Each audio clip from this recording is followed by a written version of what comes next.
Alrighty then. Survivor Series 2012 has just finished, and I guess I'll give my brief opinion on it. Now, I have to say that I wasn't actually expecting much after Hell in a Cell, but I have to say this surprised me. I think I went back a few. Last video when I reviewed a TNA pay-per-view, I gave TNA credit that they announce all their matches and don't just put in something at the last second.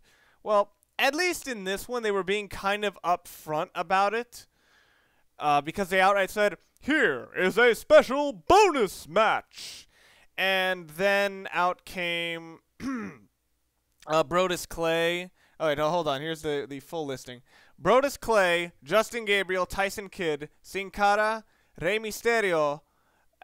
And they were teamed up against Lord Tensei, the Primetime Players, and Primo and Epico. It was actually kind of a cool idea. I wish this had build-up. First of all, because this match was really good. Or actually, yeah, it was pretty good, I'll admit. But look at the way it's structured. Two giants, two sets of a set of giants each on each team, plus two tag teams, both of which need some realm of building up. It's actually a pretty cool thing, and I wish this would have been done around a feud. I mean, there are a little bit of things, like there's a bit of a history with the Primetime Players and the Sin Cara and Rey Mysterio, but it doesn't feel like anything tangible. At the same time, though, the action in this match was really good. I think Tyson Kidd stole the show with a lot of the crazy stuff he would pull off. The Battle of the Giants sort of things they did with Lord Tensei and Brodus Clay actually did strike a really strong contrast to the more high-flying style of a lot of the other matchups. The Primetime Players are still entertaining as hell to me. And yeah, this was actually a really cool match. The only thing I really didn't like about it was that the ending was a bit too dominant by the babyfaces. You know, basically everybody besides Brodus was still on the team, and they systematically demolished the rest of the team, the heel team. But anyway, winners of this match: the team of Brodus Clay, Justin Gabriel, Tyson Kidd, Sin Cara, and Rey Mysterio. In what I thought was actually a really good match. I thought it was a lot of fun. I gave it an 8 out of 10. Next match. I usually say to set the pace for a show, you kind of have to, go high with a usually fun, lighthearted match, which they did, and then you go down with something that will kind of chill people out but won't completely dissolve their attention.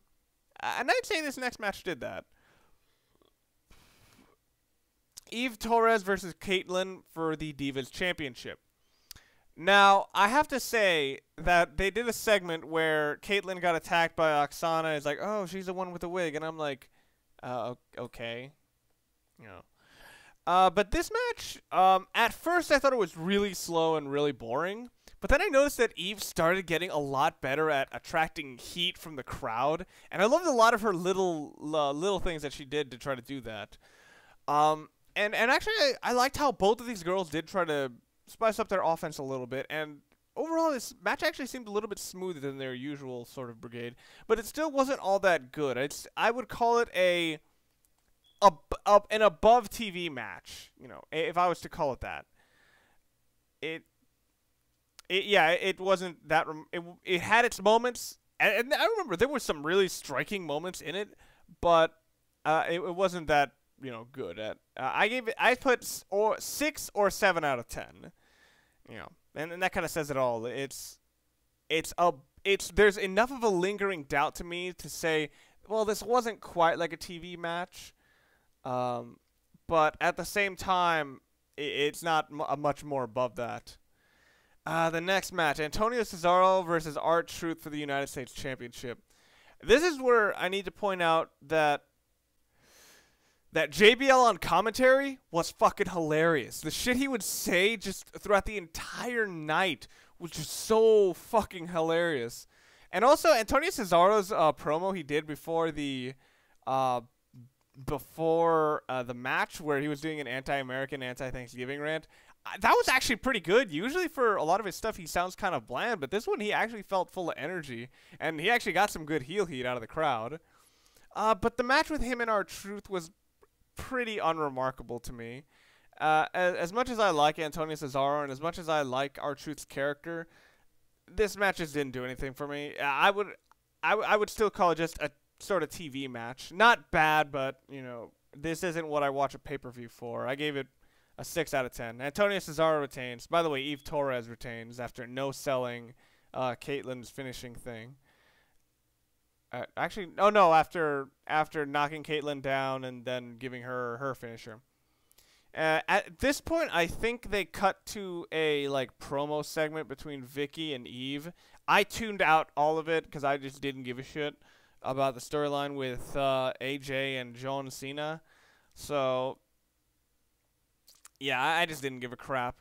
I did, however, notice that apparently Tamina Snuka had apparently returned.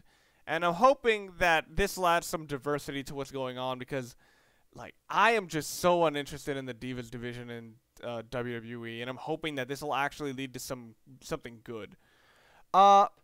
Next up was the World Heavyweight Championship match between Big Show and Sheamus. I'd say this was at least a good match. I think it started off better than it ended up continuing. The beginning 3 minutes I thought were really good. They were a lot faster than the usual action you see out of these guys, and I thought that was really refreshing. But then it just took a really big drop in speed, which to some extent is fine, but it was just so sudden, and it just kind of dragged along, and it kind of did hurt the appeal of this match. But then again, the feats of strength that Sheamus showed in here really does bring you in. Probably the highlight being his electric chair drop that he did on the Big Show, which I thought was pretty sick. The ending of this match will probably be discussed a bit, because what happened was Sheamus went for the bro kick.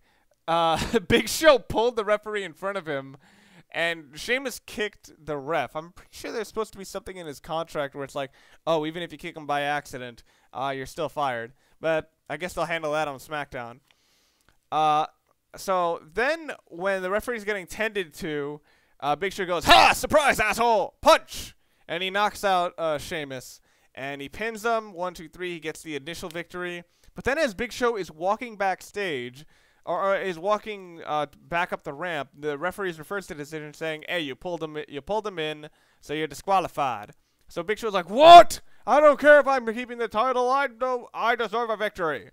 And in his attempt at trying to argue with the referee, Sheamus grabs a chair and just starts beating the shit out of Big Show with it. It's actually pretty funny to look at because it's like he just keeps going for so long.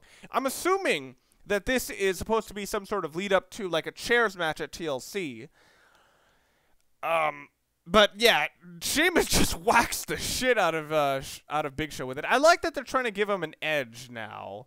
You know, I don't like that they were just trying to make him a super clean babyface. This is the sort of thing where it's like, yeah, this motherfucker can get mad, and he got screwed, so he got mad, and he whacked Big Show with a steel chair until Big Show said, "Hey yo, stop! It's hurting me."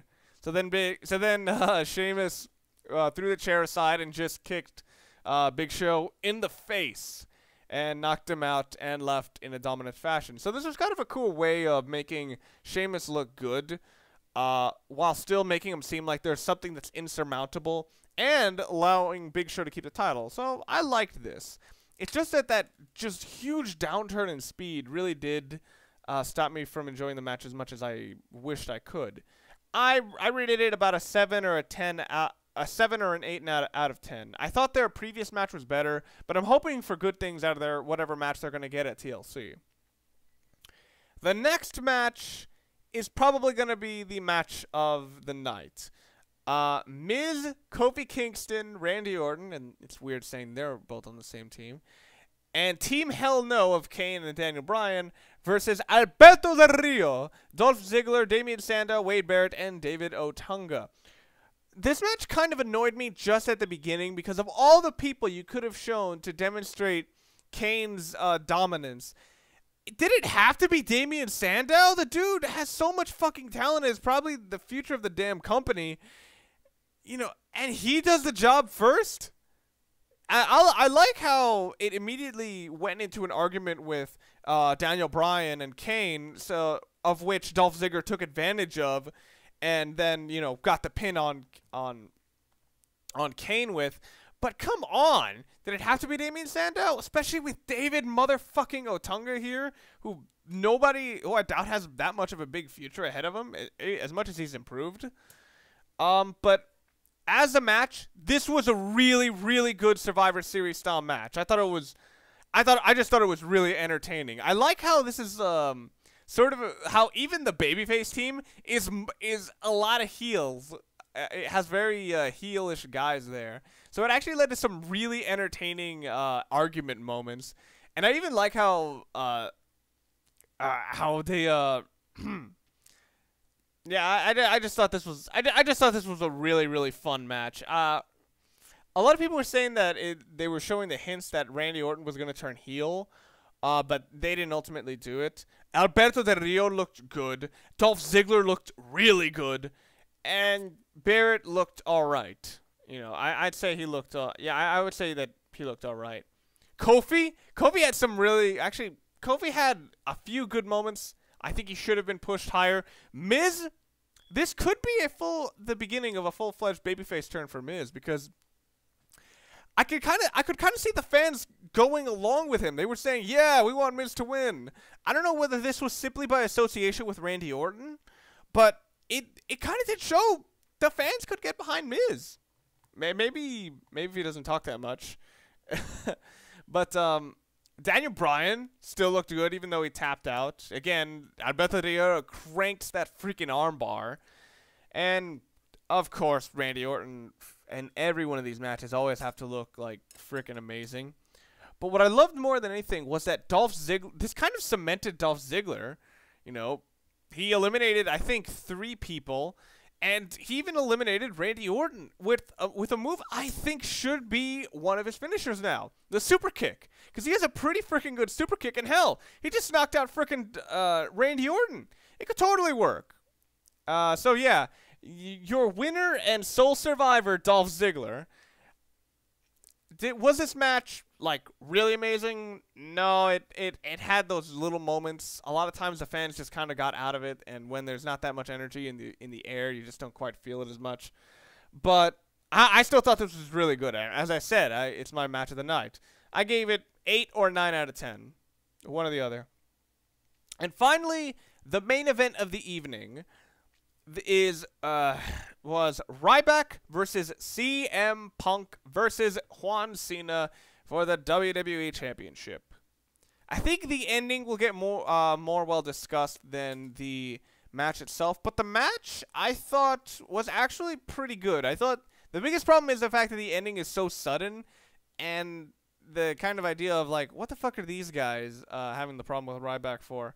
But as I said, a few months ago, I talked about a triple threat match that CM Punk and John Cena were with against Big Show, and I kind of got that same feeling with Ryback, except I felt that the audience could get more into Ryback. I think Ryback is actually pretty good at pumping up the crowd. He's pretty good at just kind of saying, yeah, I am gonna kick his ass.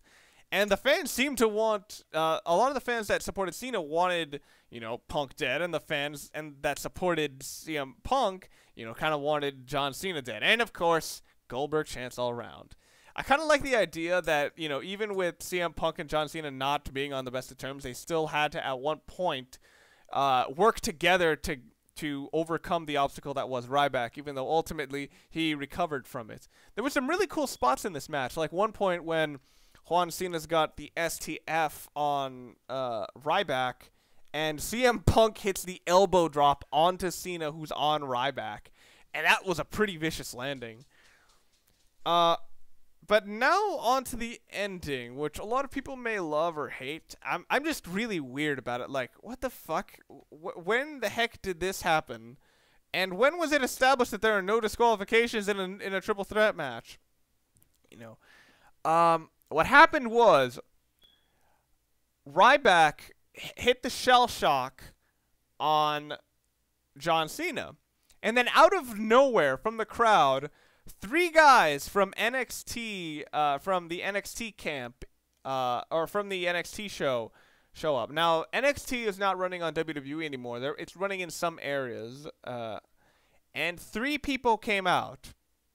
Like, one guy who nobody cares about, but the other guys were Dean motherfucking Ambrose and Seth Rollins.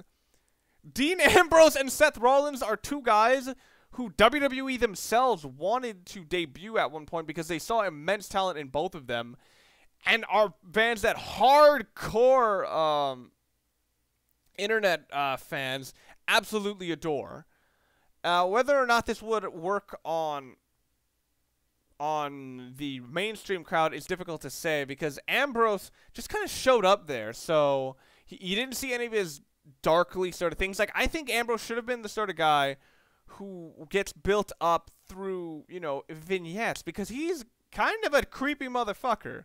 And Seth Rollins, pairing him up with Dean Ambrose isn't necessarily a terrible idea. It's just weird after last year where they were in a feud in FCW. By the way, look up Seth Rollins versus Dean Ambrose 30-minute Iron Man match. I would actually argue that was the match of the year. But yeah, that was kind of a weird ending, and it was rather sudden that these people that we haven't seen in this context before all of a sudden have an issue with Ryback. And then while Ryback is getting fucked up by Ambrose, Rollins, and that guy no one cares about, Cena just pins John Cena and walks away. And the fans seemed kind of confused, as was I, and that's what sort of hinders this. This ending is kind of cool, but at the same time, it's like, it's just so weird. It's cool in the fact of what happened, but as part of a match, it's just strange. I said 7 or 8 out of 10. The match wasn't incredible before the ending anyway, and it felt a little bit incomplete because they weren't allowed to finish it on the guy's own accords. So, how was Survivor Series 2012 by just on itself? I would say it was actually a pretty good pay-per-view. Like, as I said, it actually follows a pretty good flow. There are some really good matches here, some memorable moments. A lot of people got built up a little bit more just by association of who they're facing off against. This was a pretty striking moment for Ziggler, who stole the show. It was a pretty striking moment for Tyson Kidd, who had, you know, a really great moment early in the match. Sheamus versus Big Show was getting built up again, and actually in a way that actually works, in my opinion. I don't know, maybe this is because Linda McMahon's Senate campaign is over, so I have less of a bitter attitude towards any profits made by WWE, but I thought this was a solid pay-per-view. I think I would give it, I don't think I would give it 8 because it's not that it's not that tremendous or anything. And none of these matches are like, holy shit, match of the year. But I would say worth a purchase. I give it the Survivor Series 2012 7 out of 10. Worth a purchase. This has been Mr. Sanders, and I'll catch you guys later.